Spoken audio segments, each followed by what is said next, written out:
అమ్మాయిలు వారి యొద్ద నుండి ఎప్పుడు నేను ఏ సహాయం కోరాలని తీయని తీయని మాటలు మాట్లాడుతూ ఉంటారు. జారసీ పెదవుల నుండి తేనె కారును, దాని నోటి మాటలు నూనె కంటే నునుపైనవని వాక్యము. వారు తీయని మాటలు మాట్లాడుతున్నప్పుడు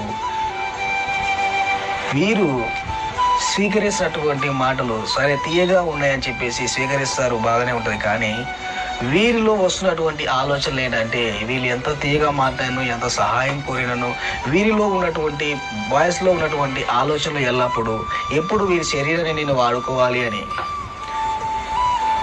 వాళ్ళకు గిఫ్ట్లు ఇస్తూ పోతున్నప్పుడు ఎలా వీడు అనుకుంటాడు, ఏదో ఒక రోజు దీని శరీరాన్ని నేను వాడుకుంటానని అనుకుంటాడు.